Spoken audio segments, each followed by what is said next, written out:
official start. Okay. What are we Hashtag starting? cancel Connor. Here we go. That's like the closure thing. Okay, I always like to start with the word of the day. This being the second podcast I've done, and every time I'm going to do it now. Velleity is the word of the day. Velleity. A mere wish unaccompanied by an effort to obtain it. So let's see if we can work that in. Velleity? Yeah, it's a weird word. A mere wish. Yeah, without any Intentions of obtaining it. Huh. You know, if we can get there. Organically, as it were. Okay, we'll try. Yeah. You know I'm ESL, right? I heard stories. I doubt it. You can't say that after when you live like, what, 3/4 of your life here? Come on. I was born here. Yeah, that's what I thought too. I mean, that still doesn't matter though. There was actually a lot of kids going around here that were speaking Japanese and Italian and stuff like that, which is super cool to see actually. Yeah. I think that's kind of actually, well, it's adorable in hearing these tiny little voices and their really foreign languages. Like, that is so cute. I like that. Yeah. So how you been? Good, thanks. Yeah. How are you? Good, living it up. Enjoying the sun, the summer, best I can at least anyway. Post-COVID? Yeah, well, that's kind of part of the reason why I wanted to start doing this, is to get people out and not afraid of each other. Because I think we're pretty much all tired of the whole everything. Yeah, it's true. Yeah. I think there's some anxiety with going out and seeing people unmasked and, there's that too. Yeah, well, and it's kind of an interesting thing because, I mean, all the ordinances and whatever have dropped, but you go to the grocery store and 70% of people are still wearing them, which, up to them. Yeah. The thing is, though, too, it's like, as I understand, 70% of people are vaccinated or have the shot, because it's like, you can still get it. Is it really a vaccination? Well, you have a smaller chance of getting it, but yeah, is it? Yeah. Yeah. It's just to stop you from dying, right? Or possibly dying. Or deathly ill. Possible. Yes. Possible.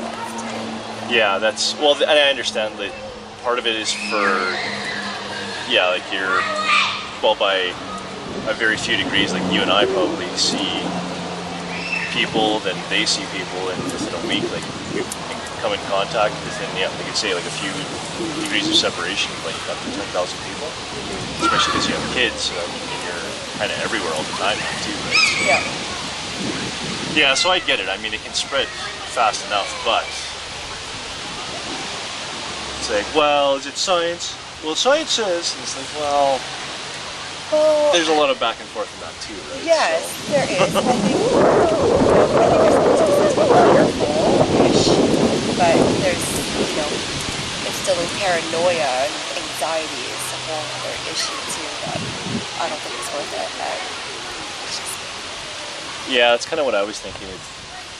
It's the whole above 99% survival rate. It's like, yes, some people have longer term effects, but even those, it's like, well, this 30-year-old person got it, or this 14-year-old person got it. It's like, yeah, and how many else though? That's the other thing that I was wondering, are you just making an example of these very few stories? Yes. Saying that it's like, it can be something, but it's probably still not. Yeah. And, well, and I mean, statistically though too, is the other thing that, I mean, there's what, 500,000 or more people that die from the flu every year. So to say that this wasn't just like a really bad flu season is kind of hard to say that it wasn't much more than that. Now I understand sort of thing too that it was, let's say it was a manufactured virus. Not saying that it is. I have no idea exactly, but it also would kind of help explain why everybody panics so badly about it so quickly. Because it's like, oh, if this is manufactured and we're not really sure what it's capable of doing, and now it's unleashed, like, it would kind of explain some of that. But I mean, at the same time, it's like we can go down how many conspiracy rabbit holes at that point too, right? So it's just, I mean, whatever. I'm healthy. I feel all right. I stay away from people generally anyway. So that must be nice. Yeah, I mean, well, and I've been fortunate because I've been able to work the entire time, because doing construction doesn't really slow down. It's actually kind of got busier in certain aspects, so I've been lucky in that sense. But at the same time too, it's not like it's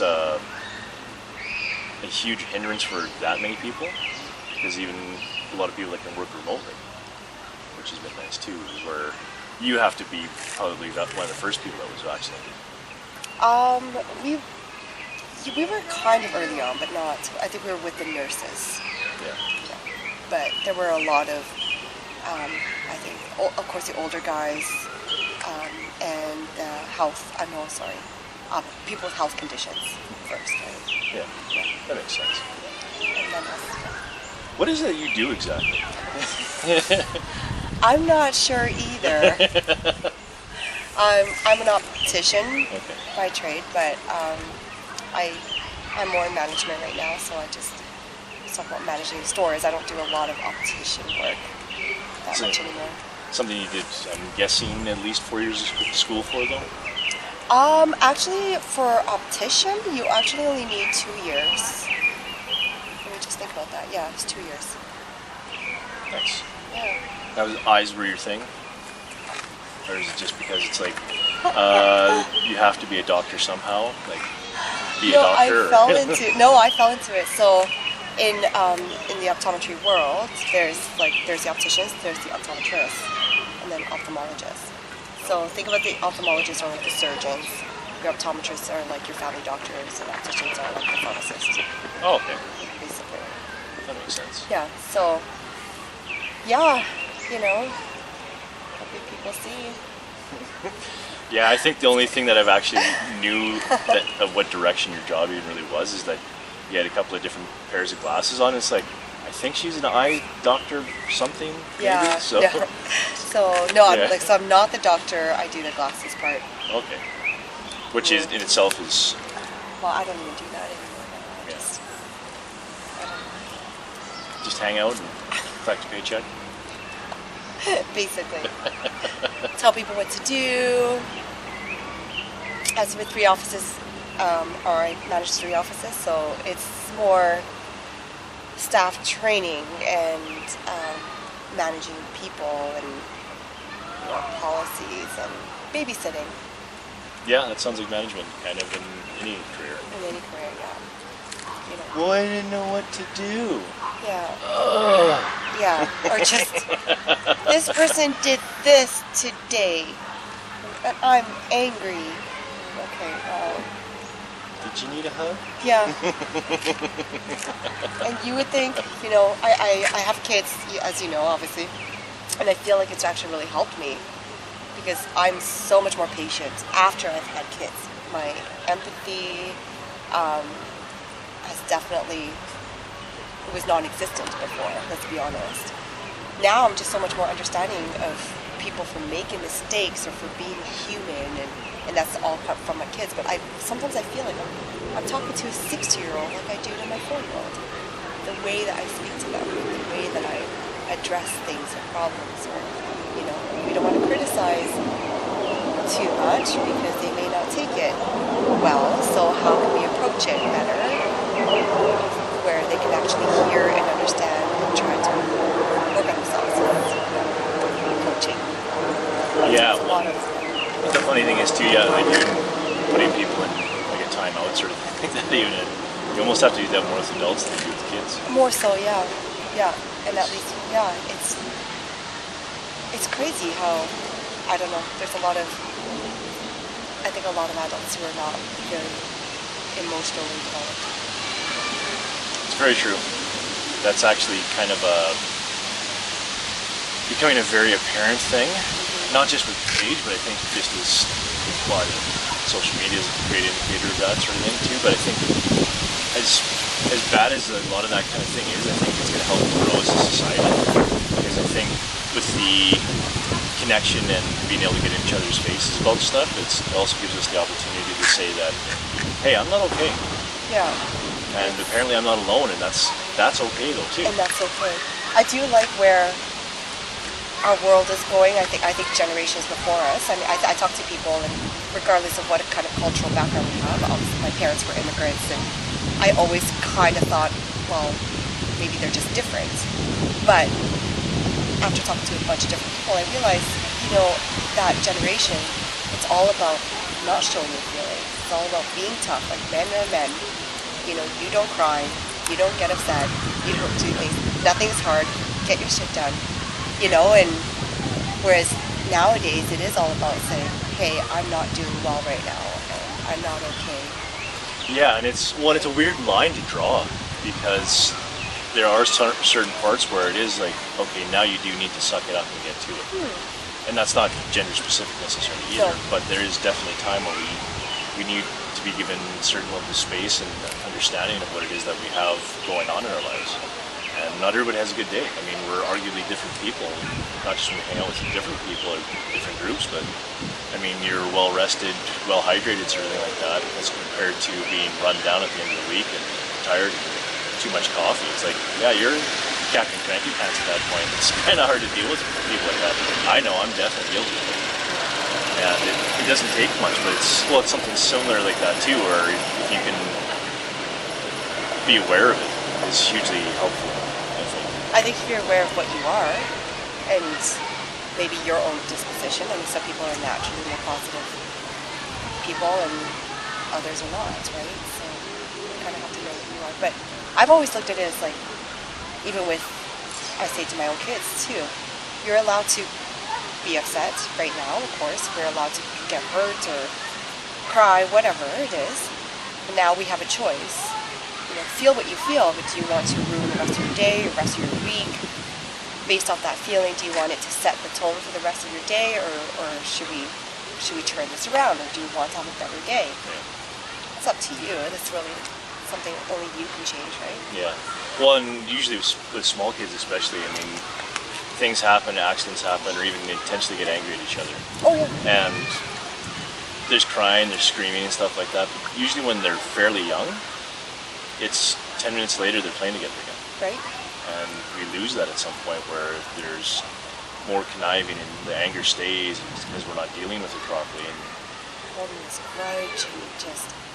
Yeah, and it's weird because it's not something that we're taught even, I think. It's just kind of like a natural evolution, but it's like, well, some of that is kind of suck it up.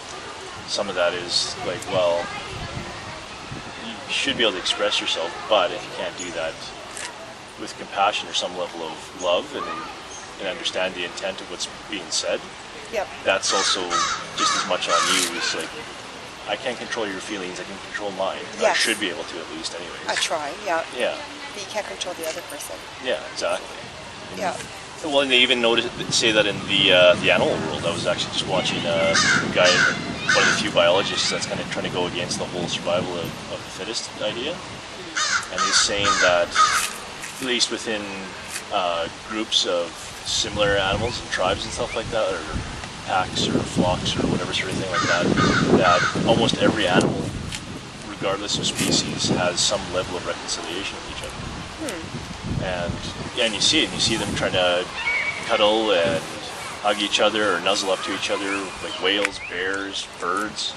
Interesting. You know, like we all have some level of understanding. So to say that we're that different all around, it's pretty tough. I mean, we're smarter. We have some level of technology. It's slightly better, but I mean, at the same time, though, too, it doesn't mean we're better. No, we're not better, but I think we're more complicated. I think, there's so much more going on mentally, but it all depends on the person and what they can handle. But I've always said, if there's some level of care or love for each other, things will work out. If you have a problem or an issue, I want you to confront me, because I don't want to upset you and I don't want you hurt. And if I said something or did something that upsets you, just tell me. Yeah. Because chances are, I'd be like, oh crap, sorry, I really didn't mean to do that, but now I know better for next time. Yeah. Yeah. Yeah, I think a lot of people are better off with the truth, regardless of how it makes them feel. Yeah. Because it's their reaction, and you can sit there and be angry about it, or you can say, it's like, well, if I trust and respect this person, I should maybe at least think about what they said. Yeah. Part of it too, because I mean, I've been in big enough fights and bad dates and losing groups of friends and stuff like that, because I wanted to change or do something better for myself. Like, I lost just about all of my friends when I stopped drinking for a couple of years, and it's like, oh, okay. And then some people that have known me since that time, right, 15 or so years ago, and they're like, oh wow, you look good. You're younger than you used to look like 15 years ago. It's like, oh man, that's rough. But I mean, that's the difference though too, is that I'm not just loudmouth asshole anymore. Is the other thing. Like, I'm kind of reeling some of that in. Sometimes I'm not gonna say I've done a good job of it. But it makes a difference though too, and I think that's a big part of what it is we all need to do, is be able to continue to grow. And well, like you said, like having kids, it's like all of a sudden there's this whole new chapter of understanding of not just them but yourself now, and how all of that fits together. Yeah, I mean, I spend times with family and see how nieces and nephews are raised. So I apologize to my brothers and go to my mom and dad, and they're just like, okay, I get it, I'm sorry, I was a dick. You know, I mean, you only hope that you can learn at least sometime in your life, right? Yeah. What I think it's interesting now that I'll be 40 this year. So, I know, right? Ew. Gross. My crow's feet. Oh. I know. That's why I wear the sunglasses. Don't smile. Ever. It's Botox it. Yeah, Botox it.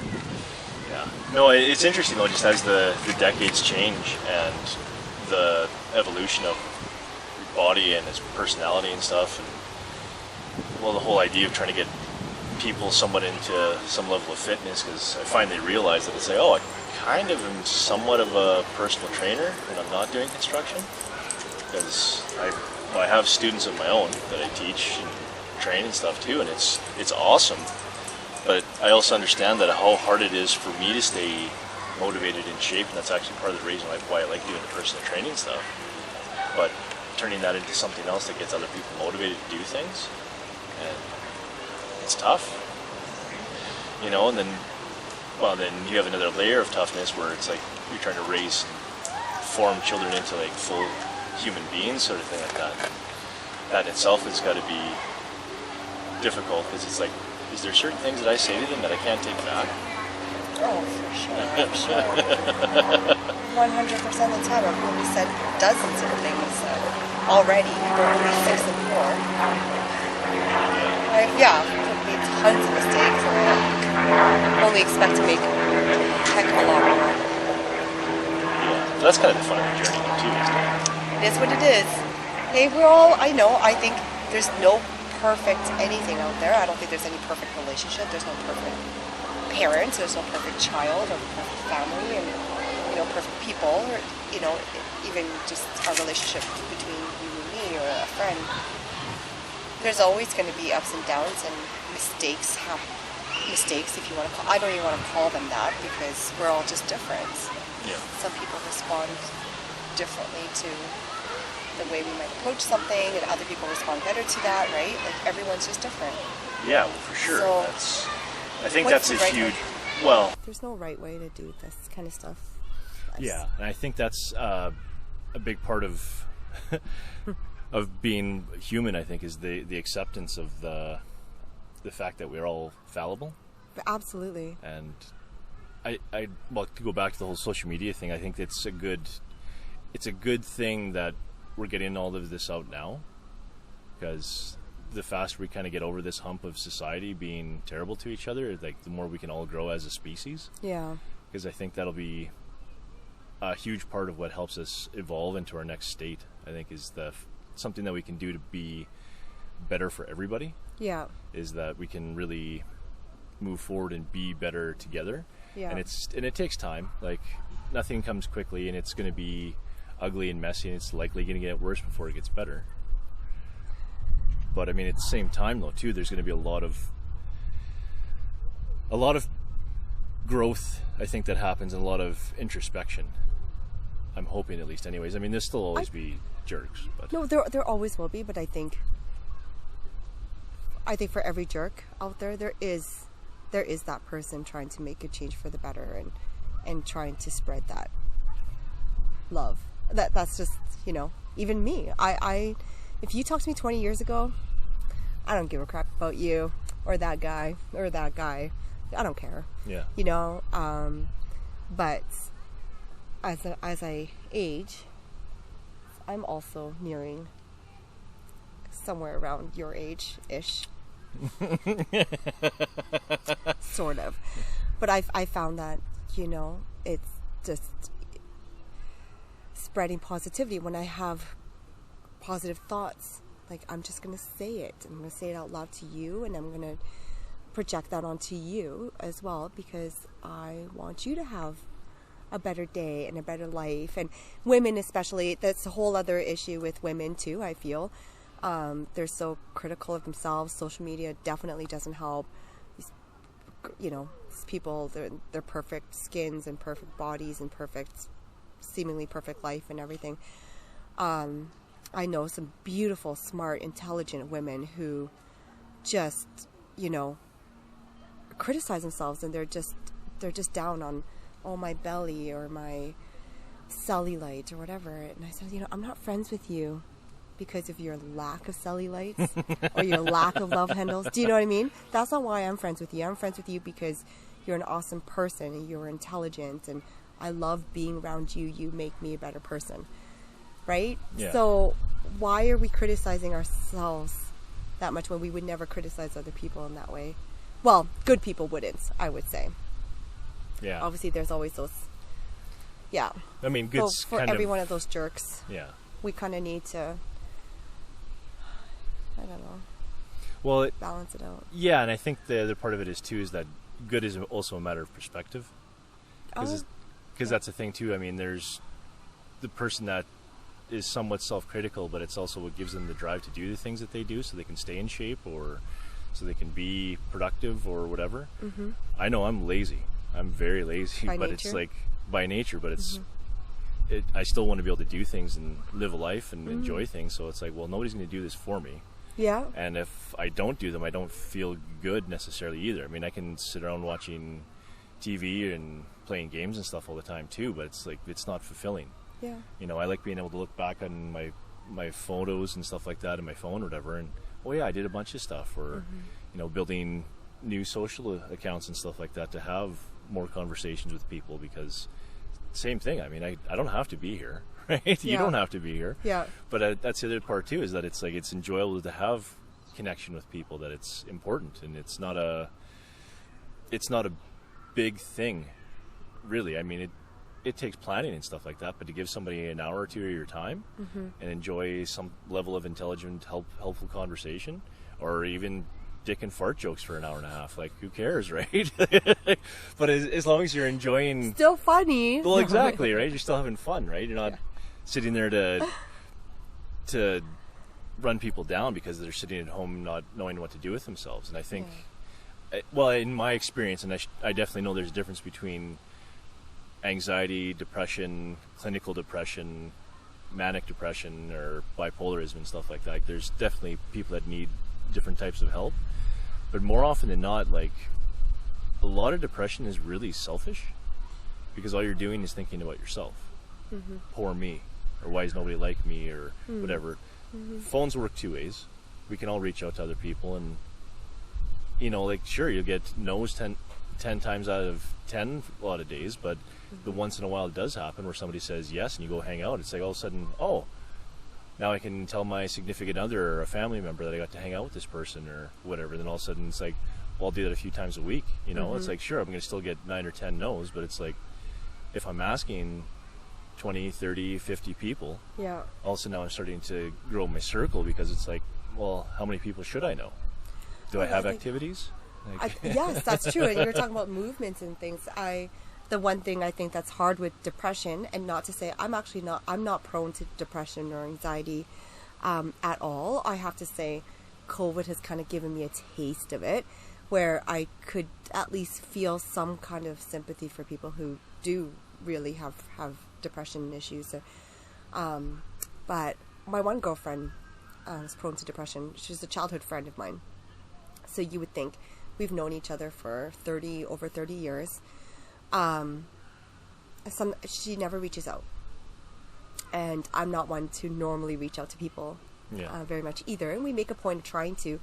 But she actually said, from her standpoint, and I didn't think of it that way, It's like, yeah, you could reach out to your friends, but I think when you're sometimes in that state that you are, you don't want to bother other people, right, with your problems. So then you're just gonna kind of stay like isolated, or and not reach out and talk about it to other people, which, to be honest, makes it worse, right? I think once you've got it out, you understand that, hey, people are understanding and they know it's okay.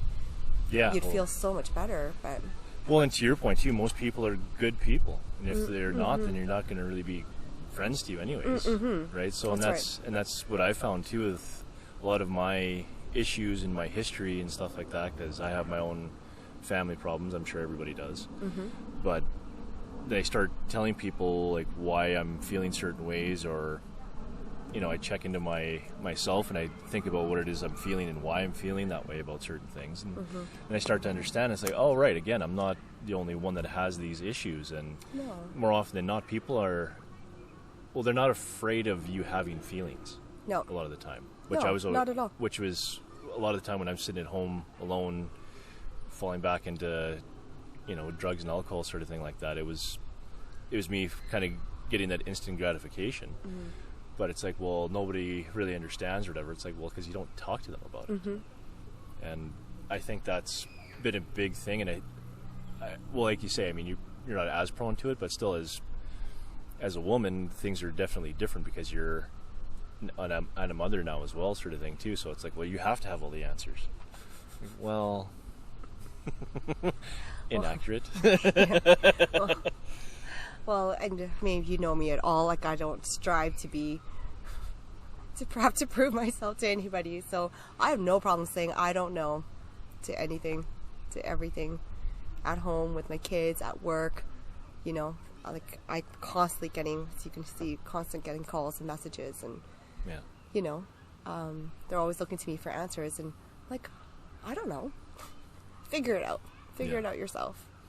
Yeah, and I think I think that's probably a really good way to go too. I mean, it makes you, it makes you human for one, but for the other thing too, it gives other people a chance to pull up their own bootstraps instead of just constantly looking outward for the answers. Yeah. And say, oh, can I do this? Yeah, like, and they can. Yeah. Right. And how many times, I mean, I find myself wanting to be there right away for them, and many times I am, but when I'm not, it's funny how 15 minutes later, oh, I figured it out. I'm like, oh, you did. Yeah. On the flip side of things, so having said that, if I don't answer, and sometimes it's like, call. Yeah. 33 missed calls. I need to, So. What? Can't be that bad. Come on. It is. It's an emergency. Someone's dying. Where's my right shoe? What? Yeah, well, that's kind of the funny thing too, because that's one of those almost diametric oppositions. Like, we were just talking about depression and how that's such an introverted thing, but it's at the same time, it's like, well, you can go inward to find answers too, not just find problems. Yeah. So, and I guess it's not. It's true. Well, again, it's a positive spin, right? Yeah, I think it is a positive spin, and sometimes I think it might be hard to look inward, and maybe speaking to someone else, a professional of some sort, would actually really help you do that, right? So and I think that's actually a tough one for lots of people to ask for that help, and it's not a weakness. I think it's something that should be, I think it should be recognized as normalcy. Yeah. Right? Like, why do we go to the medical doctor for your yearly physical checkup? We don't do a mental checkup. Yeah, well, and that's also something that I think should be pushed a little bit more in understanding of when we're in school. Yeah. It's like the reading, writing, arithmetic, sure, it's important to a degree, but we're not learning how to be emotionally supportive or understanding to each other, or understanding levels of abuse to each other. It's like, I get it, it's not an easy curriculum to help add to stuff in the first place, but at the same time though too, I think that's more functional for an entire society as well as the individual. I think I agree with you. Having said that, as soon as I I'm sitting here nodding with you. I'm like, yeah. However, I think high school is really hard. Teenagers are going through hormonal changes. You know, their brains aren't there. They're not there. I remember myself, oh my God, I was a dick. Oh, yeah. I had no sense of consequence, no thoughts of you know, what I'm doing, how it affects anybody else. You're what very were you thinking? You're just. Well, it wasn't. I thought I was I going to have really some fun. wasn't thinking. Yeah. And it's like, so I'm like, did you even really have that much fun? It's like, sometimes no, I didn't. But it's just you're impulsive. You're not thinking straight. Your hormones are just changing, right? Yeah. You're well, not. I mean, some of that's like, well, because you found out I'm not now. So. Well, maybe That's definitely part of it. ruin the party. Yeah. But I mean, there's no logic in what you're thinking about. You don't think straight. No, I think it's for sure hard not. sometimes to talk about mental growth or psychology even. To, you know, once you get to university, at least or first year, if you're taking that course and you're already mentally prepared for it. Right? Yeah, I think that's Right. well, and again, I mean, it's one of those things that could be helped sooner rather than later. And I mean, regardless of age, like, we're still going to have arguments or some level of emotional explosions at each other. It's a given. But I think at the same time, though, too, it's similar to like the basic character of a person, sort of thing. If you start setting up like conflict resolution and meditating and stuff like that with children, not everybody's going to get into it. Not everybody's going to understand it, but it's like at least it's a push in the right direction. And I've seen, well, it was actually like a 6 o'clock news documentary, or not documentary, a news story, or whatever, that they talked about. They were starting to do that with groups of kids that were 10 years old. Yeah. And they said, meditation in school. Yeah, just a simple conflict resolution sort of thing like that. And if you're getting angry or frustrated about something, take a step back physically. Yeah. Close your eyes, count to 10, breathe, and then get back into the problem or whatever sort of stuff they said. They said that the amount of fights and issues that they've had in just in that class had dropped by more than half. Oh, I believe it. I do know one of my friends is a school principal. I do know in their curriculum they've definitely included a lot more, I want to say, should I say meditation? I don't know. I don't know if I should say that, but definitely about conflict resolution and, how to approach. Yeah, well, I guess that's it, I think. Arguments and stuff a little bit more, which is, I think when we went to school, there was zero of that. There was literally nothing of that, right? Yeah, it was suck it up or be a man or, or just, or you just fight through. I mean, you just argue through. There's nobody there to help solve your problems. I don't know. Did you ever get into a fight and had a teacher help you solve issues or problems? Or I mean, it was a long time ago. So, but at the same time, though, too, I don't remember. No, I think anybody helping us get through. No, but I mean, again, being the loudmouth asshole when I was a teenager, especially, like, people heard me, and I didn't listen much. So that was, and that was definitely part of a problem. But yeah, we would yell it out in class, but it was never typically in front of the teacher. Like sometimes it was, but I think when we had conflict, it was never in front of adults a lot of the time. Not big ones, anyways. So I guess that would be true. You'd hide it from the adults. Yeah, because then you get in trouble, right? Right. So, but I mean, the other part of it is too is that, I mean, like you said, I mean, it's tough to even call it meditation or some of it, because even just taking a step back and counting to 10 is actually meditation. Yeah. But as soon as you label it that way, and then people started getting different ideas and forming these other things, as I know, well, there was a friend of a friend that she's a personal trainer, has done her kinesiology degree and stuff like that, so she knows all about anatomy and health and stuff like that.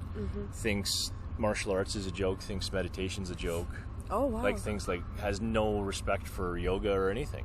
Wow. And okay, I know, right? That's shocking, because I think anybody would say too, this is why we sigh, or half the time it's like it's your body's way of trying to just calm itself down when you're feeling anxious or when you're angry or Yeah. whatever emotional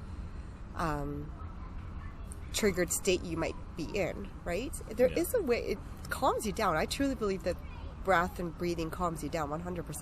Well, for sure it does. It's Yeah. just like when you start hyperventilating, you can force yourself into a panic attack. Yes, absolutely. Like your breath is force very Yes. powerful, right? So Yes. it's, Interesting. yeah, it's actually kind of ridiculous. But Okay. I mean, at the same token, though, too, like though the idea that people can't meditate or something, it's like, well, so you can't sit still for 5 minutes and breathe, regardless of what goes on in your mind. It's like you do that every night before you fall asleep. Yeah. That's how you fall asleep. Yeah.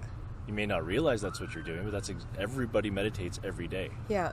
You just don't realize it because you fall You're fall just not asleep early. consciously telling yourself, I am going to meditate right now. Yeah. Right? I know that's how people perceive it or see it. Yeah, and they think it's some sort of Eastern mysticism that's Yeah.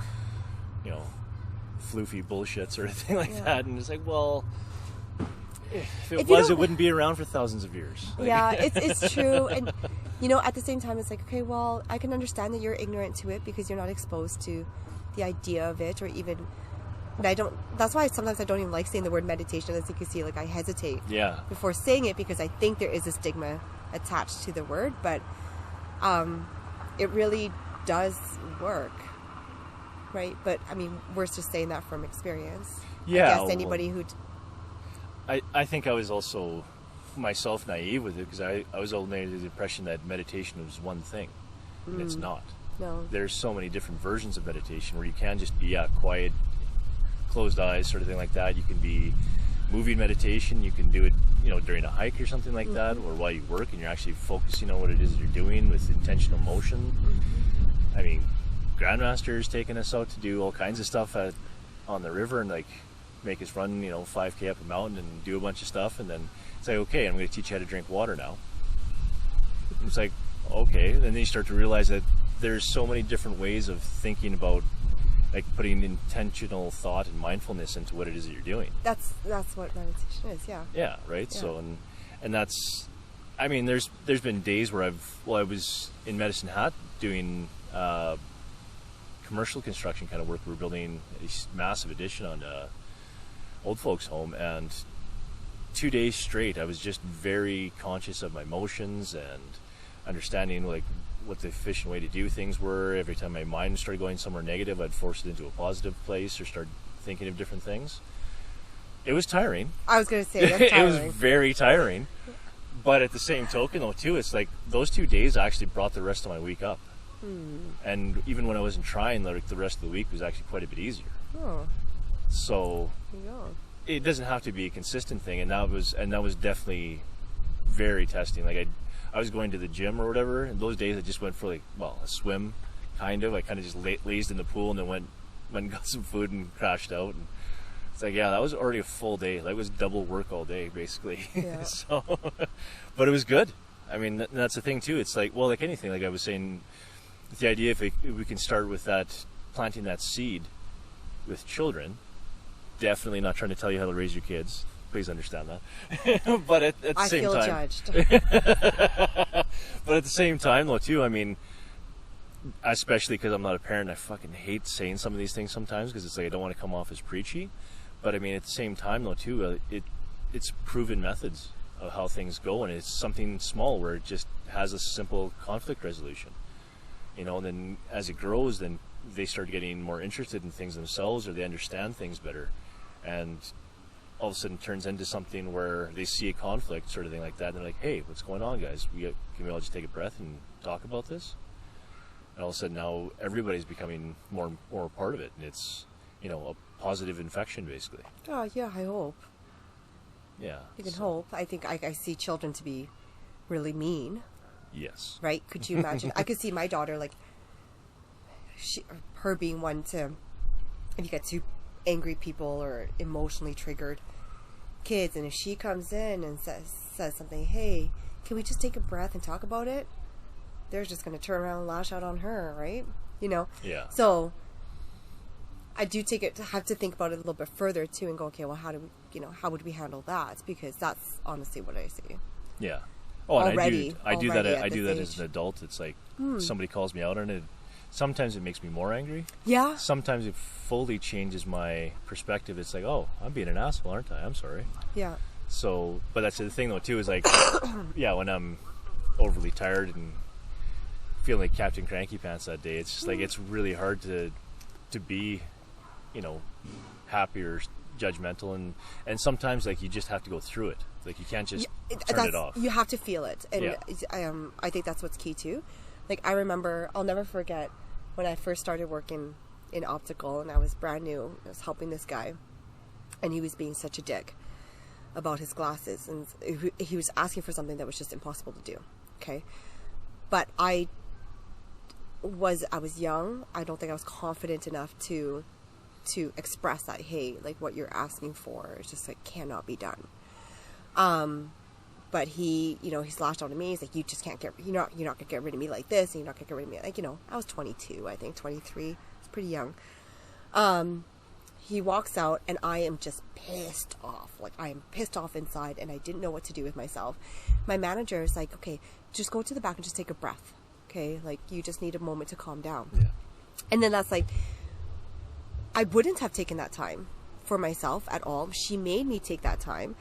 And of course, as soon as I went back, I started like bawling because I was so emotionally like pent up, right? And I think back to it, I was like, I'm not a crier. I don't cry. That was like one of the few times in my life, you know what I mean?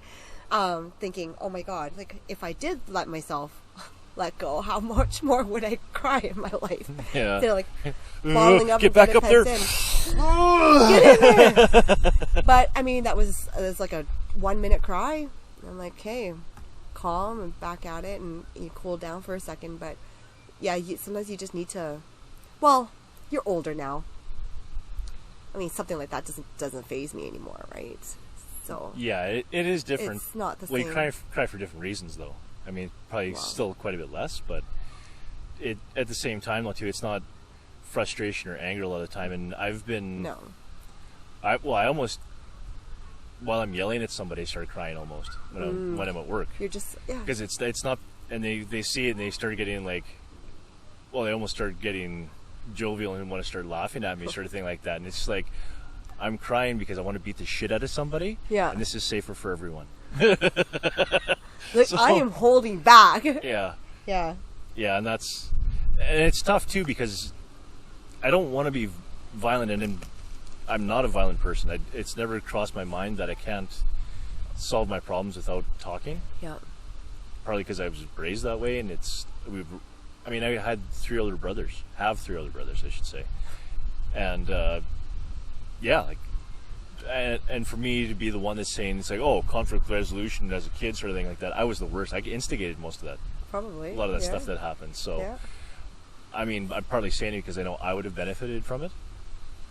But at the same token, though, too, the reality is that my parents did a pretty good job about us not being as physically abusive to each other as some of our friends were to each other, sort of thing, where they were like, we'd never use weapons against each other, like a hockey stick or something like that. We'd punch each other or something once in a while, but or and you get older and it starts hurting more and more, so you stop doing it. Yeah. But the frustration's still there, so you call each other names or whatever, sort of thing like that, and that stuff still happens. But at the same time, though, too, it's like you still want them to hurt, though, is the other thing, right? So you learn how to be more conniving in certain ways is the other part of the problem too, right? Instead of taking that step back and saying, wait, hold on, what's it going to prove if I try to hurt this person? Are they trying to actually help me? Are they trying to do their best? Or are they just simply not understand what's going on? And it's actually me being more of an asshole because I'm not giving them the time to explain properly to them, or maybe I communicated properly. Maybe this is fully my fault, and I'm being double down on being an asshole now because they weren't really clear in the first place. Yes. So I mean, and I think that's most commonly the problem. It's hard as kids, think about yourself as a teenager, and you just hope. But I do believe, though, at the same time, even if they're not practicing it in that moment, that if you're preaching it throughout their entire lives, it does stick Yeah. because, you know, you do stabilize closer to your 20s, right? Yeah. And all those core Mid-20s or so, and your brain actually finally hardwires itself. right? So you would think that all those years of you preaching that same thing, it's there. It's definitely there. Well, and lead by Right? example is the other thing too. Like just Oh, to say yeah. something is one thing, but to actually be that is different. And I it's been nice in that sense because there's a lot of people that seem to know me as like a really happy person, which is weird because I don't feel particularly happy. But it's like Really? I guess I kind of put on a decent show. Oh, As you part must, of it. okay. Because that's what I think. Yeah, well, and that's just it. But that's also the other part where it's like, well, am I not a happy person, or am I just?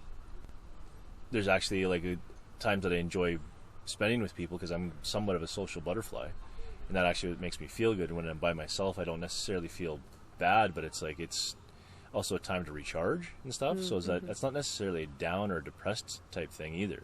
It's just I don't really feel anything, which I also kind of had to kind of quantify in my life as well. Basically, when I stopped drinking and smoking grass like crazy, is to actually understand my feelings after the first year. Honestly, like it took me at least a full year just to start to feel feelings again properly because I didn't know what they were. Because every time you start to feel anything, you start drinking or smoking grass, and it's like, oh, okay, yeah, that whatever that was, I'm just gonna push that down. Deal with that later. Not a way to do it. And that's the other part too is the delayed gratification thing. I think is huge. Where honestly, it's a big help actually through Kung Fu that I've realized that the journey is arguably more important than the goal is a lot of the time. Yeah. So having that delayed gratification is a big bonus for a lot of things. Yeah. You know, it's like I don't have to go hike mountains. And it's Yeah. honestly, it's not even that fun. But it's like you get those pictures at the top, sort of thing like that. And then you think about all the conversation you have with the people that you go with, and you know, you're getting your body moving and everything starts to pump, and you smell the trees and the fresh rain or something that happened earlier in that night or something like that. And it's like, no, actually, this whole thing is actually a pretty good time. And if I just focus on it being negative, then it is a negative thing. Yeah, absolutely. Right? You can focus on, you know, oh, this trail isn't easy and these rocks are uncomfortable and, you know, going down this way is too steep. I mean, you could focus on that, or you could look up, and there's always that different outlook, right, that you can have.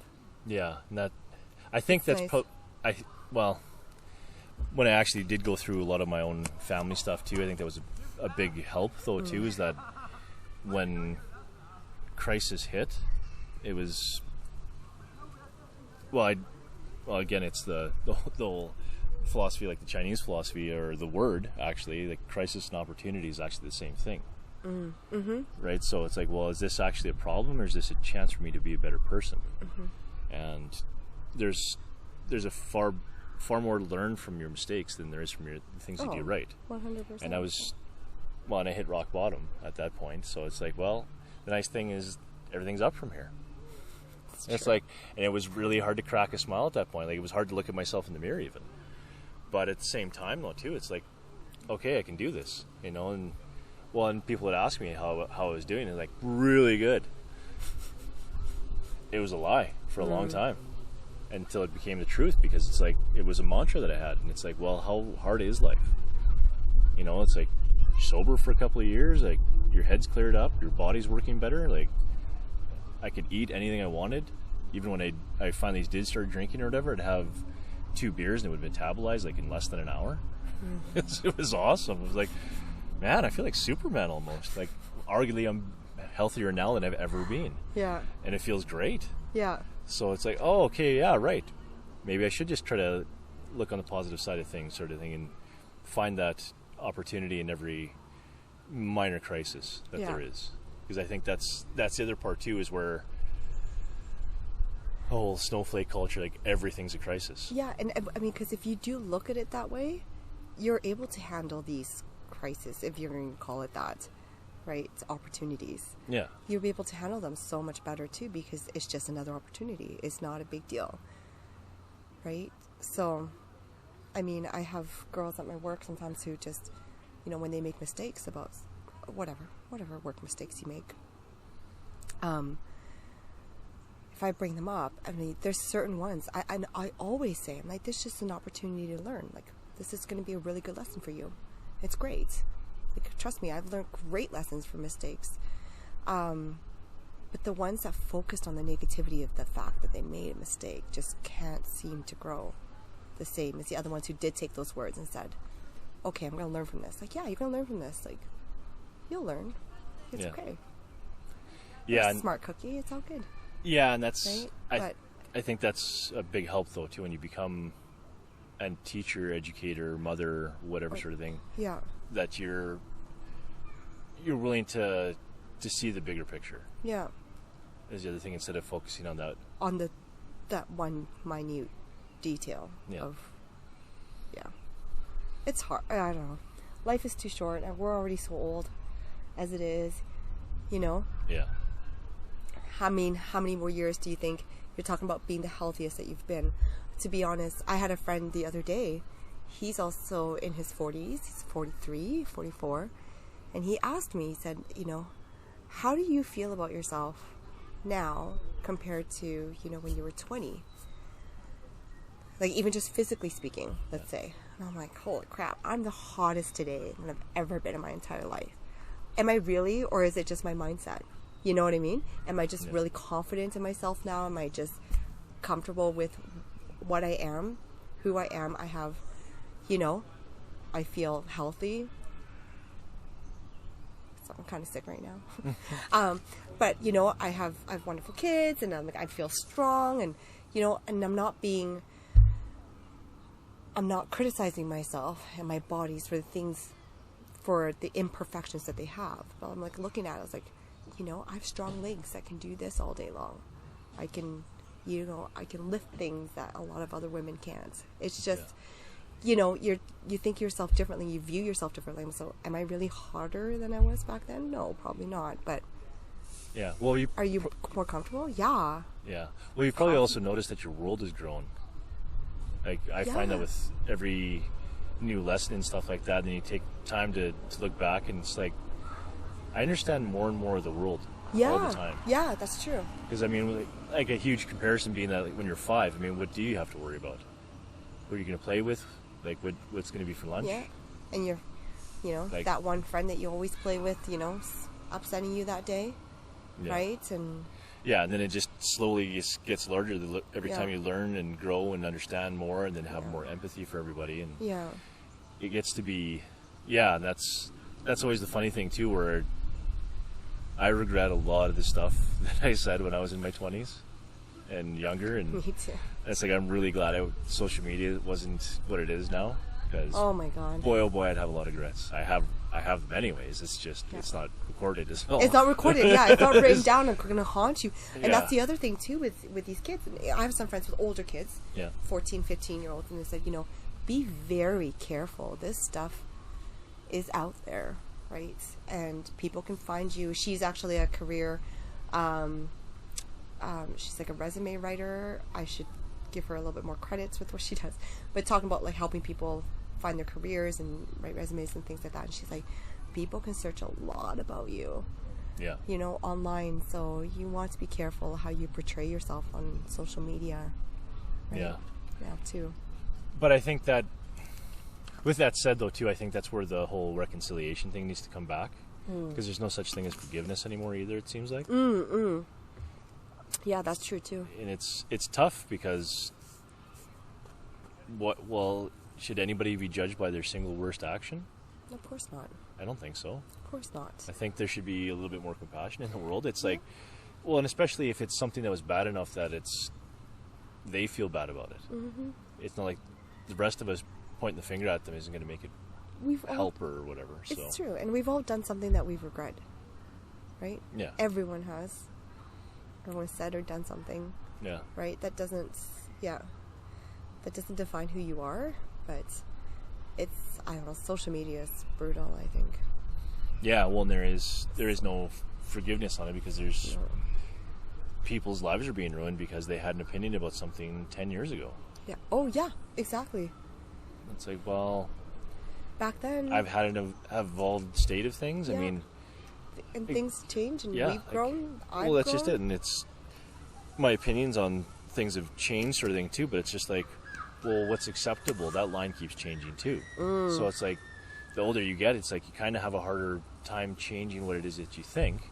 It's Yeah. not like most of us aren't open, but it's like, give us a little breathing room. Like we understand that, yeah, we're not right up to date with everything, but it's like at the same time though too, it's like most of us aren't doing that badly, you know. But for the handful of people that are willing to stand up and be ostracized for some degree of something, it's like, well, we're going to try to tear them down because they had an opinion, and they've happily pointed out all their own flaws at the same time, but nobody gives them any credit for any of that. Or it's like, oh, I know I'm going to get, well, why I called this Cancel Connor. So the whole thing, I got an Instagram page on it, sort of thing like that. It's like looking to have meaningful conversations with people before I get canceled. And it's like, it's true, it's totally possible. I don't know that I've done anything wrong so far. Yeah. I mean, I definitely, you will. I definitely have You will. in my history. So it's like, Yeah. but it's just like, what I've done, talking this way, is this going to be acceptable? Like, is everything going to be fine with this conversation that we've had today? Have we said controversial things that I'm going to get shit on for? Probably, right? But at the same time, though, too, it's like, what am I supposed to do? Sit at home all the time again? Like, it's not what I want. And I think that's like anything. Every time there's an issue, there should be space to talk and have engagement with it, to talk it out. And if it's done with some level of love and compassion, that even if you don't agree with things, you can still have a conversation about it. I know, right? It's too bright for me. Yeah, I was thinking that. Are you? Okay. I'm starting to feel it right there. Oh, that is right. better. It just feels better. Yeah. But yeah, that's always this is very dehumanizing now. I can't see your eyes hardly. No, but I mean, that's kind of the other part too, is like with relationships in particular, and I've been dating and stuff, and the more I understand where I need to be able to talk about things. Like, for one, I'm definitely not always right, but for two, it's the other person wants to know what's going on. They want to know why I'm feeling certain ways, or what's actually going on, or what my facial expressions means. Like, now that I'm starting to do the camera work and stuff, I have a very expressive face. I didn't realize that. I mean, I kind of did, but you didn't realize until you watch it again? Yeah. Yeah, even Yeah. just one 20-second clip or whatever that I made for when Master Pierce was helping Master Del Curl online. And I had to refilm the thing like 9 times. Because it's like, wow, my face does a lot of stuff all the time that I'm very self-conscious about. And it's like,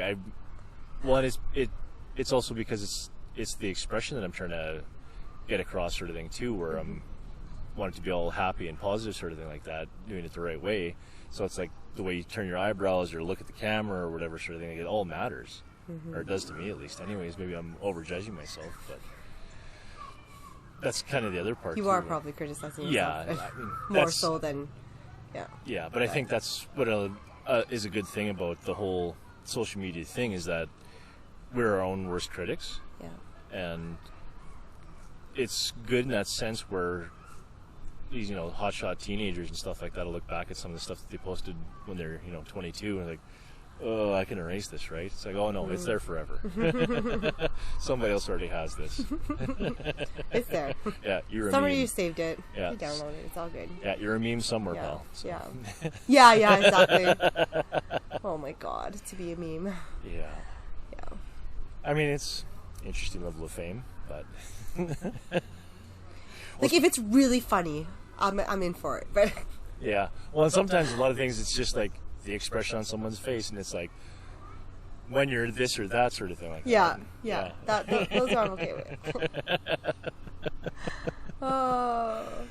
Yeah, it's interesting. But speaking about pushing boundaries, I think I've asked you this before, but what are your thoughts on the word oriental? Okay, this is, for me, I'm not, I don't feel very sensitive with racial terms, I want to say. Yes, I don't think anything of it. I mean, we have restaurants called Oriental Palace or Oriental this, and Asia. Like, I don't know. I mean, this is such a sensitive subject when it comes to race and people. And I know I was born here. My parents were very new immigrants. Like their English was so horrible.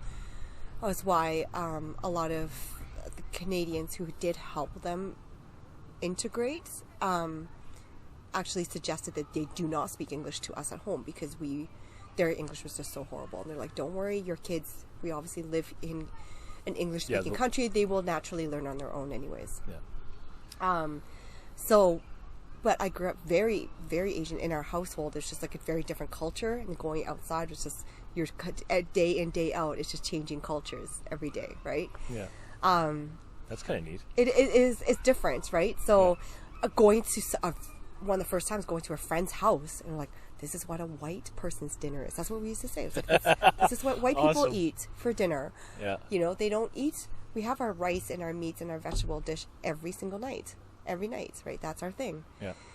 And my sister was the youngest one in the family, so she was a designated rice scooper, So we do. It's her job. I don't know. Like, what are we supposed to say now? I've had people come in, let's say they've talked to me, or we have another Asian guy, let's say at my work, or an East Indian girl, and everyone's afraid to describe this person who helped them by their race. They're like, oh, the girl, with the darker skin, Yeah, they're trying to be respectful, but it's like we don't have the language for it. But now we don't have a language for it. It's like, what can we say? I'm okay with being described as the Asian girl or the Oriental girl, or in a situation like that, let's say. Yeah. I'm okay with that. I don't really see it offensively at all. I don't. Yeah. Well, what do you think? I think this it's kind of stuff? tough because somebody else is going to be offended for you. Yes. A lot of the time on that one. Yes. Which is worse, I think. Yes. Because, and then more often than not, it's white people. It is. Which is terrible because, like, we're part of the problem, I guess. But at the same time, it's like we specifically were not those problems. Yeah. Pretty much everybody's dead that made those problems or whatever sort of thing too, and it's tough because, especially being a white guy, like, I want to be understanding of it and sort of thing too, but it's like I'm also going to be one of the first people criticized about certain things because of something that I said, because like I thought Oriental was fine. I grew up with a Chinese family. These just about any small town in the world has a Chinese restaurant in it or something, because it's kind of an awesome taste of culture for one, but for two, it's like their kids were just people. Yeah. Right? Yeah, they're just people. They were named, very white names. Yeah. Sort of thing like that. They all spoke normal English, and I honestly, I catch myself even sometimes sort of thing like that where, like, you're fine because I've known you for so long, but even when I meet somebody or whatever and I see that they're Asian or Oriental or something like that, I don't assume that they speak English well right away. And that's a terrible feeling because, like, more often than not, they're born here. Oh, yeah. And you just have that initial... It's just there, and it's like it's a terrible feeling. Okay, and you having said that, I am Asian. I look it. I was born here. Yeah. I don't have an accent, but I will tell you that when I see another Asian, I'm expecting an accent. Yeah. So, and that, I feel horrible thinking that too. I feel horrible thinking like I'm kind of racist to my own kind. How is that even a thing? I think it's impossible for people to not have some kind of preconceived notion of any race or being or sex or. Well, it's so hard not to just have some level of instant judgment. Yes. Because we're comparison engines. It's how our minds work. Yeah. So it's like it's impossible. It's tough to try to, and it's not to say that we can't give everybody some level of basic respect. I think we all should and do absolutely. Already. But at the same time, though, too, it's just like, okay, very quickly. Well, I've had this issue actually with a handful of people that I see this person, I've immediately judged them. I put them in this box. Yeah. Now I have to go talk to them because I want to see how well the box that I put them in actually fits. Yeah. And it's like, no, they fit into like a dozen other boxes that I didn't even think of. Yeah, okay. And it's like, and it's good because it's like a lot of the time when you have the opportunity to get to know the person, and then it's good. I mean, in passing, typically it's not a big deal. It's the cashier that you almost never see whatever again. sort of thing. Yeah. Not a big deal. Yeah. But I mean, that's where the whole basic respect thing comes in. But at the same time, though, too, it's like that idea where, yeah, you're getting to be on a sports team or you have to work with somebody or something like that, and it's just like, okay, well, these are my preconceived notions. Be aware of where these things are like see them for the person that they are, not who you think that they are. Yeah. Because it's like if they don't fit into that, and it happens a lot of times when people are romantically interested in other people. Yeah. It's like, no, you need to be this way. It's Yeah. like, first of all, we're not dating. Second of all, it's like, I'm who I am. It doesn't matter what you think or say. So it's like, don't try to put me in a box that I was never intended to be in the first place. That's your problem. You don't see me that way because you expect me to be somebody else. Right. And But I think it's tough. It is tough, but I think, if people can just be open and understanding, like, I mean, we're just sitting here at this park and looking at a bunch of people, and there's people of all different ages and races here. And if we can just look at them and just know, hey, and understand that they're all human, they all have a life, they all have their stories, they all have their problems, and they're all good at something. We just don't know what that is. And if you were to get to know them, I'm sure like each and every single one of them have an interesting story to tell. Then that's why part of me says, well, then does it really matter if you looked at the Asian and assumed that they would have an accent? Because really, it's not that you're hating on that person. It's just something that's underlined. Does that make you a racist? I don't think so. A lot of people would, I think so. I understand that, and I think that's why a lot of people say that they would. But I think that, I mean, I could hear some friends of mine in my ear right now telling me that I'm wrong. I could just hear it right now because a lot of things I say are wrong. But it's like, I think it's very inhuman for us to think that we wouldn't have some basic level of judgment when we look at a person. It's just impossible. Yeah. And yeah, when you probably see it completely the opposite way that I see or get treated a lot of the time too, where I'm my size and stuff like that. Well, today I scared the crap out of a mentally handicapped kid that was because I happened to just open the bathroom door and was going to walk out, and his caretakers were going to bring him inside, and I was wearing my sunglasses so I couldn't see my eyes, which I know for a lot of people is tough. Yeah. Because, I mean, there's that lack of connection in the first place. But because I'm a big person, and this kid was 13, 14 probably, but he saw me and he was scared, and he just dropped to the ground, sat on his knees, sort of thing like that. And I was like, just let me walk out of here, and you guys can do what you need to do. And I went my way, and he didn't go in the bathroom at all, because now it's not just me, but it's like whatever's in there. Could be just as bad as what he was scared of in me, sort of thing like that. And that's not a good feeling. Yeah. It's like I try to be a nice person and stuff like that, and that's the frustrating thing, is because I'm very clearly a large person, but it's not something that I can control. So for me to want to feel smaller and being able to fit in certain boxes for people are sometimes it's tough. It's not going to happen. Yeah. Well, even when you and I have been talking before, and then we're standing there, and I'll notice I'll not intentionally, but I'll just hunch, because it's like I don't want to tower over you when I'm talking, because it's like I want to be at eye level with you, and it's nice that we're sitting today, but it's just like I'm uncomfortable with it, because it's like, because I'm so and it's so much shorter, and it's the imposing part of it, like I naturally feel, but in general it's just like, can I lean on something? It make partly for comfort, but it's just like it feels weird being that much bigger than people sometimes, and I'm sure it's completely the opposite in your direction, is where you get way more attention than you want a lot of the time, as opposed to where I get a lot of negative attention. People are scared of me. Yeah. So, and I mean, if you want to speak on that kind of thing too, because you're a small Asian woman, Oriental woman, if I'm allowed to say that. Cancelled. I I don't know if I'm partly just ignorance or, in my life. They were talking about, even with this whole coronavirus and Asian hate that was happening.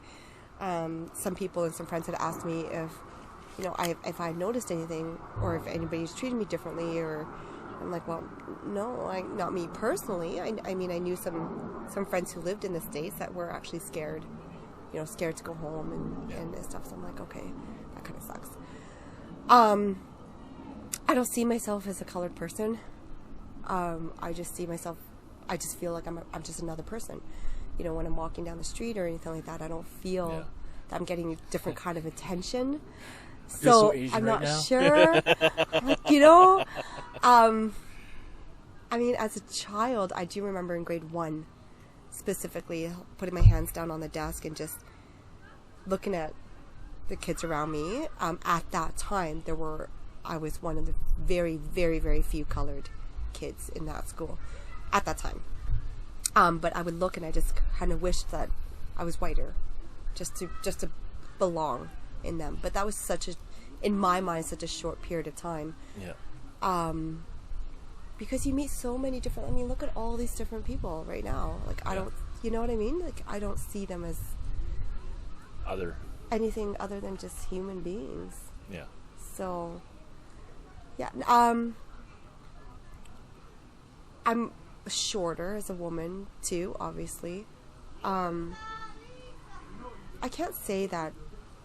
I don't feel that my attention, like when you say, oh, people are scared of you, I think that your height, your stature, your voice too is lower as well. It can be a little bit, jarring for some people, or just. Yeah. I have a girlfriend, a Filipino girl. Am I allowed to say that? I don't know. So. She's anyways, from there, yeah.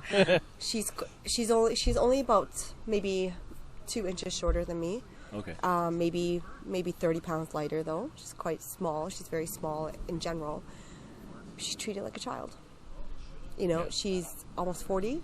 And her and I, we were hanging out in this group, in this park, drinking beer. And my sister was there too. My sister's also about an inch or shorter than me, but again, they're just very small, a bit smaller stature. So I think my build alone just makes me an adult. But we're standing around, and we actually had a group of people come up to me, and it's like, talking. We're just being friendly. And said, "Hi, how are you doing?" And then looked at her and says, "Is she allowed to be drinking that?" I'm like, "She's almost 40. In fact, she's actually older than me by a couple months. Her work, the way people treat her at work, she's a child. So they don't take her seriously when she's in her meetings. She's an engineer. And, I don't think that it's so weird. An inch or two, a couple pounds difference, and I feel like I get treated like an adult. It might be the way I present myself too. I think I present myself a little bit more, I think, confidently, but her stature alone, it's everywhere. So talk about dating.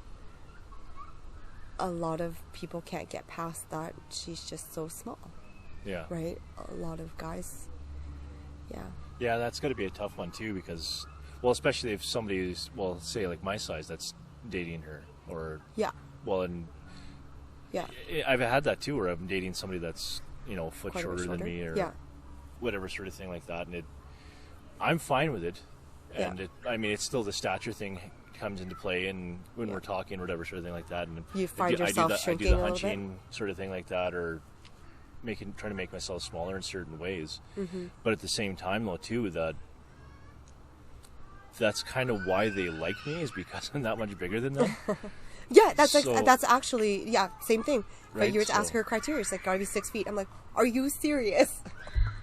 Right, so that's kind of the funny thing too, where she doesn't want to date a short guy, even though she's going to be shorter than them still. Yeah, exactly. But just we were just actually, a few girls and me were just talking about that last night, and the one girl, so we were talking about our short friend. She herself is quite tall. She's about 5'11" or 6 feet. Oh, nice. So she was talking about trying to shrink herself and trying to. She's like, I'm a giant, and so I think everyone goes through something. Yeah. And I've never felt offended for jokes. I mean, if you met my husband, he makes a lot of oriental jokes, if you can say that, or short jokes. I don't know. But they're jokes, though. They're jokes. That's I mean, he married me. I mean, Yeah. obviously we're together. We have children together. I mean, yeah. I think that's the other There's- part too, where a lot of people just got to lighten up. Exactly. I kind of feel like I understand that there's always a line drawn, and hey, I have friends that I just don't make jokes with. Yeah. You know, you have those kinds of friends, right? Yeah. Like, or those people, and you just know who they are, you know what they are. I speak to certain staff a different way. If I feel like I need to motivate one person or motivate a different person a different way, I was like, this would motivate them more this way, where direction and more like straight to the point would motivate this guy more. Yeah. You work with different people, right? So, I mean, I have friends I would never make jokes with, or definitely not any kind of racial jokes, I guess. Yeah. Whereas other people are a lot more easygoing about it, and you know, kind of know your audience. Yeah. It's just hard sometimes again, especially with social media, because the audience now is so big. It's not just your circle of friends or your work buddies or anything like that. It's just anybody could reach out to anybody. Yeah, well, knowing your demographic sort of thing too. Like like hanging out with Bremner and his buddy, who is now a good friend of mine, and three of us go rafting and have a lot of fun and make jokes at each other's expenses. But it's like, more often than not, Bremner's the one that gets ripped on. And it's funny because he's a dad. He's older than all of us, but it's just like, he also sets himself up way more than the other two, is where it's just I almost call him Gandhi. His real name is Ivan. I call him Gandhi all the time. Okay. Very soft spoken. First time I met him, he was wearing like all white when we went skiing and stuff like that. Okay. And it's just like it hit right away. It's like, yep, and it stuck. So, but anyways, Ivan, he and I we'll have a little bit of fun at each other's expense, but it's more this kind of conversation where it's kind of just on par with each other. Like, we're not looking to attack each other, sort of thing. But it's the other thing is though too, is because Michael is one of the kung fu buddies, so there's already some level of aggression and give and take sort of thing there too. And then we're already different, and then he's a dad and complains about different things than I would complain about, so I pick him apart for it, you know. And it's not like I'm doing it in a joking manner, and I've said some things where he's got somewhat offended about, sort of thing like that, and it's like, okay, dude, you know I'm fucking around, like, come on. Yeah. But there's also times where we're going on the raft or whatever, and he's sitting there and he's just pumping, one pump, and another pump, and it's just like, holy shit, dude, we're gonna be here all goddamn day if you keep going at that pace. Yeah. So I'll rip it out of his hand and start going for it, and he's like, well, that's why we have a Saskatchewan boy here. Right? So it's like he was somewhat offended at first, but at the same time it's like, fuck you then, do it yourself. Yeah. It's like, oh, right, yeah. Yeah. Right, so then again, me not controlling my emotions, sort of thing like that, but not saying something to him to be so offensive, sort of thing like that, that he's not going to take it, for one. Yeah. But for two, it's like, I just want to get out there. Yeah. Is the other thing too. Yeah, I know That's he okay. does. Like, let's just get going. We can continue this conversation on the water, right? Yeah. Like, Yeah. but that's also the other thing too, is like, know your audience. Yeah. He's somebody I know I can push a little bit in certain ways, Yeah. stuff like that, and he can take it. Yeah. And that's fine. Yeah. As like you say, like, yeah, there's certain people especially when it's at work, it's like there's a Well- level of professionalism that needs to be maintained. Yeah, work is different altogether. Right, I so- mean, well, even when you're talking about facial expressions, I'm like, oh, I've worked for many years to try and not show facial expressions, It's tough. and it's for work. Yeah, Yeah. especially. It's so tough, so tough. I was very expressive. I think I'm better now at not expressing too much. Botox your At work. eyebrows. Yeah, plus I don't want to go through Botox yet, so you know, try not to get those crow's nests. And Yeah. I'm just kidding. No smile lines Yeah. or frown lines. I don't know. No lines. You honestly don't look any different since I've met you. Thank you. I know that's what people say, but yeah, no, it's you know. I mean, I've Get seen your weight go up and down because of having children and stuff like that. But even then, though, it's just like, you are pregnant? Like 5 months? You serious? All right. Oh, Yeah. Well, and we'd even That was joked huge. about that sort of thing too when you were really showing at certain points. And Yeah. It's like, so we're doing what technique where I'm giving her the splits or something? Yeah. Is everybody cool with that? Like, Yeah, I remember. Yeah, especially because I trained a lot during the first pregnancy, right? Yeah. Yeah, that was like I have to punch her where? yeah. It's like out to here. Yeah. Yeah, and then try to spar with you, and it's like, This is so this is my sparring stance now? I know. I think when Master Dokoro, I think I was going through with the childrearing. Yeah. And like nobody wants to attack. I could sense it, right? I was Yeah. walking through, like nobody wants to attack me right now, which I guess makes sense. Yeah. I was like coming in really slow. Right, I'm going to Like, punch you towards I your feel- face. Here yeah. it comes. I feel like you guys are treating me like a child. Come at me, you know. No, you're with child. Yeah, It's you're respect. with child. I know. But yeah, in that pregnancy too, like I mean, if it wasn't for looking in the mirror or physically having to change my clothes, like I felt so good. Like I didn't feel pregnant. Yeah. Yeah, and you didn't notice as much a mood swing then in those days either?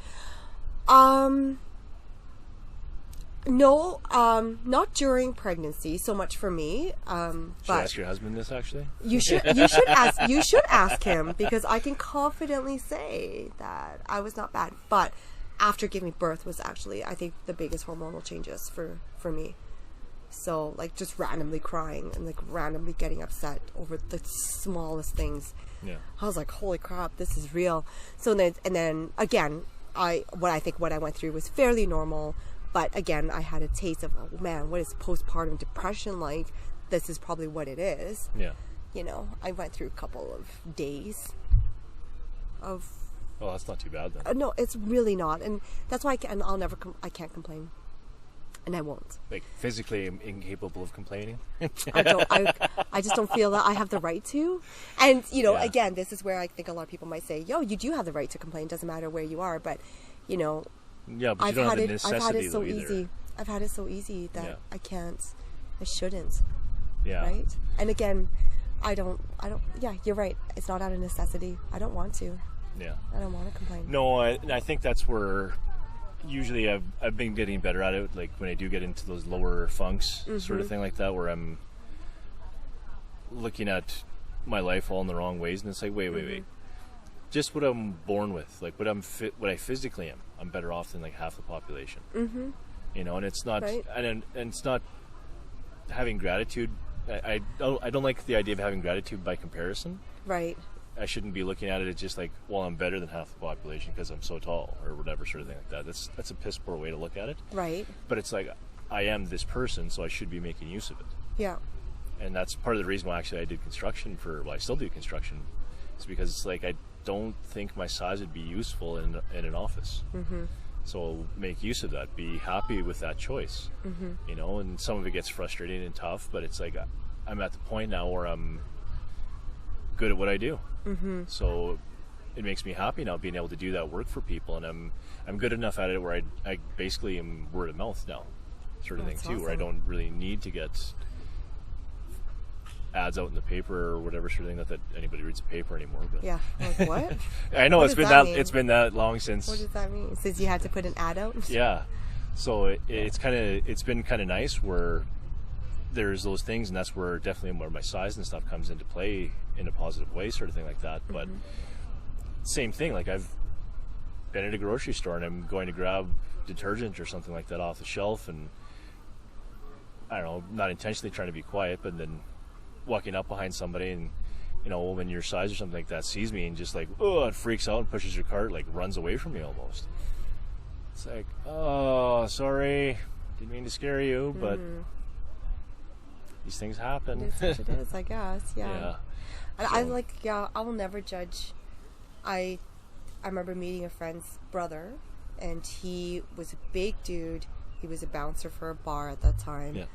Really jacked up, but he had long hair, long beard, mustache, like just, Yeah. you know, he looked like a big biker, I guess, you know, and, Big teddy bear, I bet, though. you know, I met him, and he's like, you know, hey, you know, I'm like, hi, nice to meet you, and shook his hand, and we talked to him for a bit, and I was like, he was really funny, and I was laughing at his jokes, and then after probably about half an hour or so, he's like, I'm surprised that you weren't scared of me. Like a lot of people, a lot of women Yeah. are really scared of me. I'm like, I just think you're a human being. You just have a lot of hair and muscles. Like, Yeah. you're still a human being, right? Like, I don't know. So I feel bad for people for getting judged and stuff, but like, it's just something that I just don't believe in. Yeah, it's well, the other part I think is kind of fun about it is that it's the container we're put in. Like, we don't really have a choice. For the most part. You're already in it. Yeah. Like, you can't do much about it, so it's like, do your thing. Yeah. But I mean, having certain understandings and responsibilities and stuff like that sort of thing too, where talking to people and I've been said, it's like, well, you're like an ally to women or whatever sort of thing. It's like, ugh, do you have to say it like that? It just feels weird. Because like, even just saying it now, like it sounds and feels weird. Yeah. Because it's like, why does that have to be like it's like, what? Because I'm not a complete piece of shit. So it's like, so you're an ally? Yeah. Like as if it's a war or two separate teams or and it felt separation. Yeah. It felt weird to have that put on me, sort of thing like that. Mm-hmm. And I mean, I took it as a compliment as it was intended. Well, but at the same time, though, too, it's like, it's still kind of othering, and I understand there's a lot of shitty people out there. And it was suggested to me, it's like, well, because you're this type of person, why don't you do something about, helping train people to be better, like men be better people, or work on the toxic masculinity thing from a man's perspective. And it's like, I don't know where to start on that.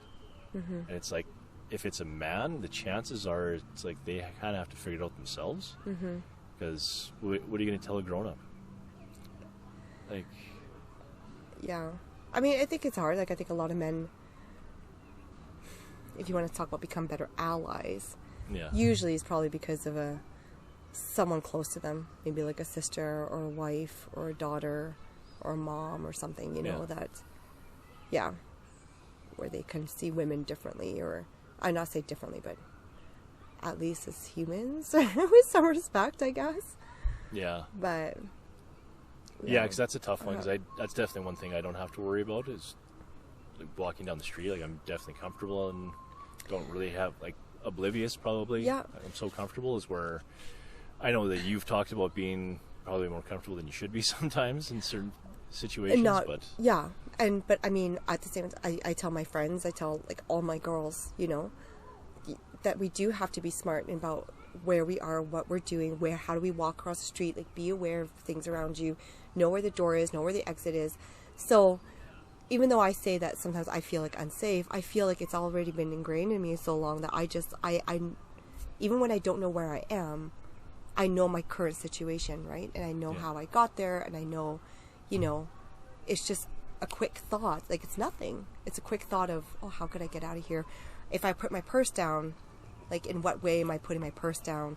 Yeah. Like, would I be able to, like, what am I doing? How am I inconveniencing myself? I always wear my purse around my shoulders and stuff because I always want my hands free, And I was like, I'll walk down the street and I'll warm up my knuckles. I will walk down and I will do this just to get warmed up, just in case. And it's like, it's now just a part of what I do. I don't think about it. I don't go through a checklist of number 1, do this. Number 2, grab your keys. Okay, number 3, get your fist going. Like, I don't do that, but in my head I don't do it, but I am doing it. Yeah. Do I want women to be safe? Yeah, 100%. Do I hate that we have to do this? Yes. Yeah. So I have some girlfriends, we're talking about being feminist, and she's saying, that I'm not being a good feminist because I say, like, we do have to take some ownership in our own safety. Yeah. And she was so pissed off at me for saying that. And I said, well... You're victim blaming. I'm victim blaming. And I get it. Okay. Yes, I agree, that sucks. But what I do know, and I 100% believe in this philosophy, is like, I can control myself. I cannot control other people. You don't know who that person is, or, that guy, if you go on a date with some guy, like, you don't know what could or couldn't happen. You can't control him, but you can't control yourself. So it's like, so is it victim blaming? Yeah, kind of. Is it, you know, am I giving excuses to? No, I'm not trying to. I'm just saying that it's a reality. Do I want men out there to be, you know, not those guys? Of course. Do I want every single one of them to not be that guy? Yeah, of course. But I think it'd be really naive to think that there would be not a single murderer in the entire world and not a single rapist in the entire world. Of course there is. I have little girls now. You don't think I think about that? You know? And I don't even want to go there, but like with pedophiles and like the disgusting things that are out there. It's at the same time I'm not paranoid about it. I realize that the chances are low, the numbers are low, right? It's a very low probability that something would happen to my girls, but it's not zero though. It's not zero. And I can't, so do I want it to be zero? Of course. But would I be naive to think, well, it should be zero, for therefore I should just act like it's, that's what I think when people saying you're victim blaming, is like, okay, but you're telling me, like, how do I explain this? Well, it's kind of the idea of giving up freedom for safety. Yeah. Right? It's like, well, if you stay at home all the time, you'll never get hurt. It's like, well, that's no life though either. And then like, that's also not necessarily true either. Well, exactly. Right? So yeah. So, I mean, it's just a touchy subject, like when we talk about and feminism too, and Yeah, what are your thoughts on feminism? Because that's one thing that I'm confused about, I guess, these days. I always thought of myself as not a feminism. I have to go in like 5 minutes. Okay. I've always thought of myself as like not a feminism. Or a feminist, I should say. Feminism. Not a feminist. I didn't even feminize today. I didn't. This was a more ignorant me, I think. And I just defined feminists as women who were more man-haters. And kind of, that's just what I've equated it to. Never really thought much more about it. So that's what makes me a bad feminist. Sometimes I feel like a bad feminist because I don't always back up the woman in, let's say, a situation where, let's say, a woman and a man are arguing. I don't always necessarily side with her, therefore I'm a bad feminist. She can't be right all the time, though. Or that's women, the thing. Women can't be right all the time. That's exactly it. I should say it that way. So. I do believe in equality in terms of, but talk about equality. Would I rather have a fireman like of your stature, or would I have a fireman like of my stature? Like, no, I'd rather have you save my life than me save my life, right? Yeah. So I think there are definitely some things that we just need to just agree on. Is that we do come with different strengths and weaknesses. Can we just accept that and just be, you know, we're all human with different strengths and we're all human with different weaknesses, and it's okay. Yeah. But as but I do feel, in terms of, as a feminist, I do want women to be more confident in themselves. I want them to own themselves. I want them to have better self-images, in general as well. And I think that's, you know, I don't think that you know, in my field, obviously it doesn't matter if it's a man or a woman, right? No. So anybody could be smart enough to do that job, right? So yeah, when you're a good example sort of thing too, that you're managing. You know, a woman is taking charge of things. Yeah, and my boss is the owner is a doctor. She's a strong woman. She's intelligent, smart, funny. She's a great feminist, you know, and she fights, like, she hates the idea of... Notice she didn't say pretty. She put in the important things of feminism. No, it's not about being pretty. Even my own kids, my 4-year-old, and I push that so much into my kids too, because it's so important to me. You know, they'll put on a dress. Hey, I wear dresses all the time. I feel like a bad feminist for doing that. Do you know what I mean? No. It's weird. I know. That doesn't make sense. It doesn't make sense, but... I like wearing a kilt once in a while. They're very comfortable. Right? Especially in the summer. They're fantastic. Everything airs out. Yeah. But even my daughter, she'll put on a dress and she goes, "Oh, do I look beautiful?" And I said, I always, for many years of their lives, I've always like, yes, it looks beautiful. but what do you think makes you a beautiful person? So I always say this because I want to so badly not adjust their outer appearance to be important. Yeah. So I was super proud because now my 4-year-old has gotten onto, she goes, do you like this dress? Is it beautiful? She goes, it is beautiful, but it's because I'm a kind person on the inside. I'm like, yes. Like, I hope that will stick, but that's again planting the seed, right? I'm trying to plant the seed, yeah. So, I mean, I think that's huge. Yeah. Not to cut you off there, but for her to, or both you girls to not find worth out of physical appearance and nothing else. Yeah, and nothing else, yeah. And so we always define people, like even their friends, like what makes them a good friend or a bad friend. Like, let's define that, and it's never about looks, right? Like, yeah. So, it's just, I mean, I know, and that I can see women, I can see some of my friends, again, looking at me and calling me a hypocrite. Do I get dressed up? Absolutely. I work in the public. I do put on makeup. I do put on dress, or I do my hair or whatever it is. And it's for me, I think. But is it also partly though because you are physically attractive, it's actually tougher for women to take, or the feminists to be easier on other feminists or non-feminists or not their version of feminism? Well, thank you for saying that. I think that's a compliment, I guess. Yeah. That there have been some people who told me that I'm physically attractive, but I've never grown up viewing myself that way. Yeah. Ever. I've never viewed myself.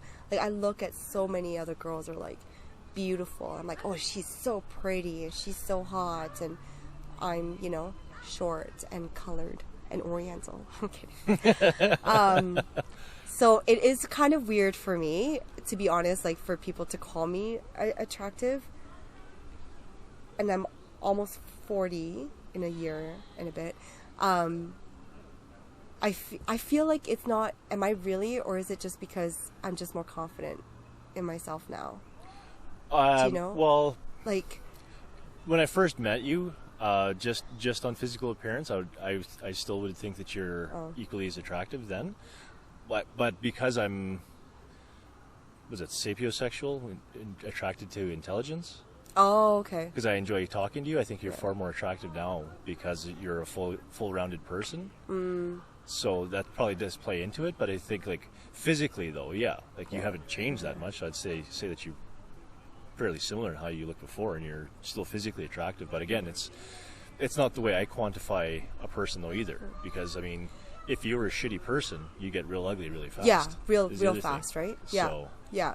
I've never had anybody, I mean, no one's actually said anything like that to me before. Because I've even just yesterday, I grabbed my girlfriend's face. She criticized herself. And I said, I'm like, you are beautiful and smart. And when I compliment you, you're not going to criticize yourself. What are you going to say? She's like, I'm going to say thank you. Thank you. And she tells me, like, our relationship has grown so much. She's like, you were, and it makes me feel really good too. She's like, you've been such a positive influence for me. And I'm like, that's because you are so strong and beautiful. Like, she's strong, man. I'm like, dude, you don't know. Like, you're sitting here comparing yourself because you're not as skinny as the other girls. I'm like, dude, you're friggin', like, and I mean, no woman wants to hear that. I'm like, you're a tank. Like, that's fucking awesome. Yeah, but be who you are is the other thing, right? Yeah, like, that's what it is, yeah. So, oh my god, yeah. Gotta go too long of a talk. Just talk after too much. 2? Yeah. I know, right? It's been a good conversation. I know. Well, we can do another one in the future. Yeah, because I cool could keep talking forever. Yeah, because it kind of feels like we're just getting started on some things I know, sorry. No, that's all good. Sorry. That's the way it goes, Ed. Honestly, I think, we're an hour and 21 on this recording. Holy crap. We're slightly longer on those ones because I didn't get the audio started soon enough on this. Oh, okay. So I think in total this will still be pushing 2 hours though. Holy crap. Okay. So okay. That's why when I said like an hour or two, I'm like, oh, it's going to be like half an hour. It's no big deal. No, we've also spent, we closed down the studio one time. Like you and I started talking outside at like 7, then we finally left at 10. The studio had been closed for an hour. That's true. Next time we should do it over beers and not just standing in front of the studio. Yeah, well, I was, because you said middle of the day, it's like I kind of thought about bringing some of those gin sodas, but I was like, she gotta go back to work. I do maybe? have to work. Yeah. Okay, so that's kind of the other thing. That's so. why. Okay, well, thank you, Maggie. Well, thank you. Appreciate it. Thank you for listening. Yeah, and talking to me. Yeah, thanks for listening. What was that word again that we were supposed to? Vegetarian. No. Valiety. Okay, so unlike Valiety, I actually wish to see you again. So. Oh! I was going to say, I think it's I don't know how to use it in the right context. Valiety, to think that there would be 0 chances of never getting attacked as a woman. Yeah, I'm going to throw it out there. Even though I wrong. totally know it's not going to happen. It's my wish. No, it's not going to happen. It's not going to happen. So that's actually a good way to use it. I know, I'm trying. Okay. All right. Valiety. Awesome. Okay, thank you. Thank you.